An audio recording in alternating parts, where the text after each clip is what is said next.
तो देखिए Amy Organics जो है ना वो स्पेशलिटी केमिकल बनाती है और इसका आईपीओ सितंबर 2021 में 2021 में इसका आईपीओ आया था। अब ये दो तरह के केमिकल बनाती है। एक है एडवांस फार्मास्यूटिकल इंटरमीडिएट्स और दूसरा है स्पेशलिटी केमिकल्स। अब देखिए ये क्या होता है, एडवांस फार्मास्यूटिकल इंटरमीडिएट्स क्या होता है। जब हम क्रोसिन खाते हैं ना तो क्रोसिन में जो दवाई का कंटेंट होता है वो पैरासीटामोल होता है, तो उसको बोलते हैं एक्टिव फार्मास्यूटिकल इंग्रेडिएंट। और जो एक्टिव फार्मास्यूटिकल इंग्रेडिएंट को जिस चीज़ से बनाया जाता है, यानी कि पैरासीटामोल वो जो ओरिजिनल दवाई है, जो दवाई का काम है, क्रोसिन ब्रांड है, पैरासीटामोल दवाई है। अब ये किस चीज़ से बना है, किस केमिकल से बनेगा पैरासीटामोल, वो जो केमिकल है उसको एडवांस फार्मास्यूटिकल इंटरमीडिएट बोलते हैं। अब इसका मतलब ये नहीं कि पैरासीटामोल जिससे बनता है खाली उसको बोलते हैं। कहने का मतलब ये है कि जो आपकी जो दवाई है और दवाई का जो मॉलिक्यूल है वो जिस चीज़ से भी बनता है उस चीज़ को एक्टिव फार्मास्यूटिकल इंग्रेडिएंट बोलते हैं। अब ये कई तरीके के हो सकते हैं। एक तो जेनरिक हो सकता है, ठीक है। अब जेनरिक का मतलब ये वो दवाई जो बिना ब्रांड के मिलती है, तो उसके लिए भी ये माल तैयार करते हैं, ठीक है। दूसरा ब्रांडेड, तो ब्रांडेड दवाइयों के लिए भी ये एपीआई जो एक्टिव फार्मास्यूटिकल इंटरमीडिएट तैयार करते हैं।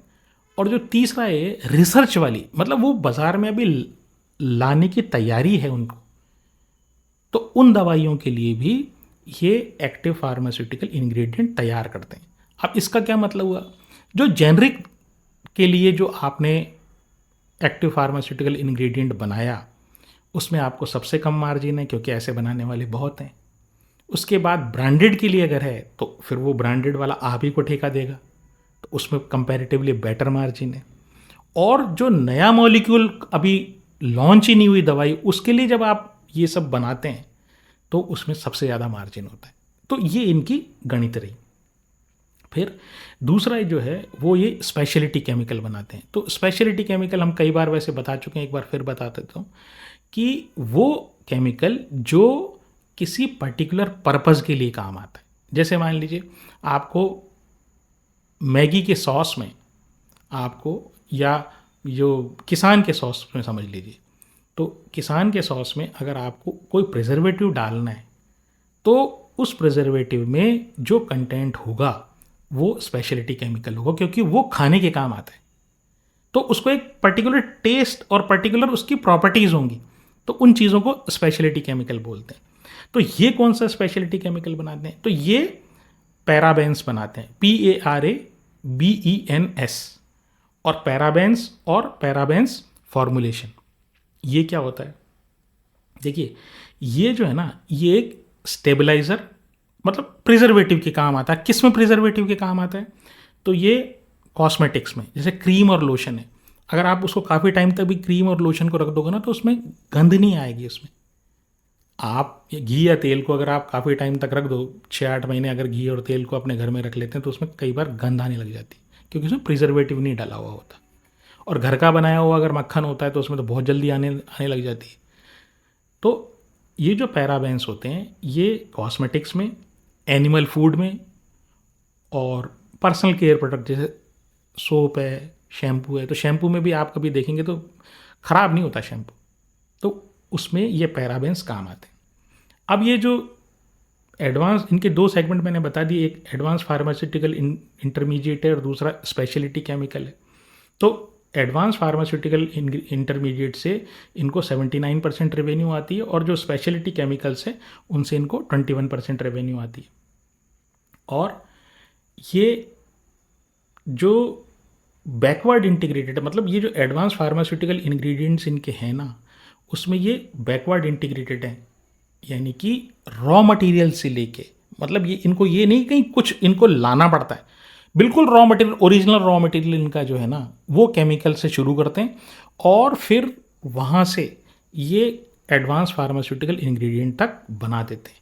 और 15 थेरेप्टिकल एरियाज़ में है, यानी जैसे थेरेप्टिकल एरिया का मतलब ये है कि मान लीजिए कैंसर की भी है ये दवाइयाँ, उनके लिए मतलब इंटरमीडिएट्स, तो कैंसर की भी है, या आपकी खांसी जुकाम की भी है, फिर आपको लिवर की भी है, फिर लंग्स की भी है। तो इस तरह के ऐसे तो करीब करीब 17 थेरेप्टिक एरियाज़ में ये सब एक्टिव फार्मास्यूटिकल इंग्रेडिएंट्स बनाते हैं।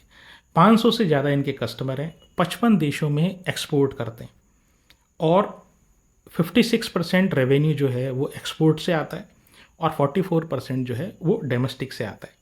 30 से ज़्यादा कस्टमर्स इनके वर्ल्ड वाइड ऐसे हैं जो इनके साथ लगातार 10 साल से जुड़े हुए हैं। इसका मतलब क्या हुआ, यानी कि इसको रिपीट ऑर्डर मिल रहा है, यानी कि इनका काम इतना अच्छा है कि वो इनके कस्टमर्स इनको रिपीट ऑर्डर देते हैं। फिर जो एक्टिव इनके क्लाइंट्स कौन कौन से हैं, ये हुआ सिप्ला हुआ, जाइडस हुआ, सन हुआ, अरविंदो हुआ, ल्यूपिन हुआ, रिलायंस हुआ, हिमालय हुआ, बेयर हुआ। तो ये सारी जो है इसके क्लाइंट्स हैं। अब इसमें कंपनी में इसमें इनकी स्ट्रेंथ क्या है, तो देखिए पहली चीज़ तो ये इतनी R&D बेस्ड काम है ये सारा। तो ये जो R&D बेस्ड जब काम होता है तब रिसर्च एंड डेवलपमेंट बेस्ड काम, मतलब रिसर्च से रिलेटेड काम है। तो हर जो कंपनी है ना, हर कोई कंपनी इसमें एंटर नहीं कर सकती। तो ये हाई बैरियर टू एंट्री, यानी कि ज़्यादा कंपनियां इस क्षेत्र में आ नहीं सकती। दूसरा क्या है, जो प्रमोटर है ना ये काफ़ी एक्सपीरियंसड है। तीसरा क्या है, ये जैसे मैंने बताया कि ये 55 कंट्रीज़ में इनका एक्सपोर्ट होता है, तो इनका जो रीच है ना, रेवेन्यू है ना, वो ज्योग्राफिकली डाइवर्सिफाइड है। भाई कहीं कुछ प्रॉब्लम हो गई, जैसे अमेरिका में प्रॉब्लम चल रही है, कोई टैरिफ लगा दिया, तो बाकी ज्योग्राफी से इनको रेवेन्यू आ जाता है। फिर इनकी जो रिलेशनशिप है, जैसे मैंने बताया कि इनकी जो 30 से ज़्यादा कस्टमर्स इनके ऐसे हैं जिनसे 10 साल से ज़्यादा की रिलेशनशिप है, तो एक कस्टमर रिलेशनशिप भी अच्छी चीज़ है। डिसएडवांटेज या इनकी वीकनेसेस क्या है, उसमें ये है कि देखिए ये जितनी भी फार्मा कंपनीज हैं उनमें एक डिसएडवांटेज तो आप मान के चलिए कि इनका जो रॉ मटेरियल है ना वो क्रूड ऑयल से निकलता है। तो ये जो क्रूड ऑयल की प्राइसेस जैसे फ्लक्चुएट होती हैं, वैसे वैसे ही क्या है, इनका प्रॉफिट का मार्जिन इनका कम होने के चांसेस रहते हैं। हालांकि ये जब माल सप्लाई करते हैं तो उसमें ये एक क्लॉज लिख के रखते हैं कि अगर क्रूड ऑयल के या रॉ मटेरियल के प्राइसेस बढ़ जाएंगे तो हम आपके जो नेक्स्ट डिलीवरी जो आपकी होगी उसमें हम प्राइस राइज करके देंगे। लेकिन क्या है, बहुत बार ऐसा होता है कि कस्टमर को नाराज़ नहीं किया जाए, इसलिए ये एब्जॉर्ब भी करने की कोशिश करते हैं। तो ये एक बड़ा इनके साथ या इस तरीके पूरी इंडस्ट्री के साथ ये डिसएडवांटेज है। फिर क्या है, जैसे मैंने बताया मैन्युफैक्चरिंग इंडस्ट्री में एक जो बड़ी प्रॉब्लम है ना वो है वर्किंग कैपिटल की। तो इनको बहुत सारा माल रॉ मटेरियल बना के रखना पड़ता है कि भाई जिसका ऑर्डर आया तो फिर वो बना के उनको दे देते, क्योंकि प्रोक्योरमेंट करना, फिर प्रोक्योरमेंट में डिलीवरी आएगी, डिलीवरी आने के बाद उसका इंस्पेक्शन होगा, उसका फिल्ट्रेशन होगा, प्रोसेस में जाएगी, काफ़ी टाइम लग जाता है। तो इनको इसलिए रॉ मटेरियल अपने साथ रखना पड़ता है। तो इनका एक ये डिसएडवांटेज है। अब मार्केट कैप की बात करें तो 9,500 करोड़ का मार्केट कैप है। डेट टू इक्विटी नेग्लिजिबल है। आरओई जो है ठीक है, एवरेज है 9.4%। प्राइस टू इक्विटी 78 का है। ये जो सारी कहानी मैंने बताई वो यहाँ पर फेल हो जाती है कि 78 का अगर आप पी देंगे तो मुझे नहीं लगता कि आप केमिकल कंपनी में अगर इस तरह का पी दे देंगे तो आपको कुछ बहुत ज़्यादा कमाई होने वाली है। फिर लास्ट 3 साल की जो सेल है वो 28%, 28% बढ़ी है। प्रॉफिट जो है वो 3% बढ़ा है।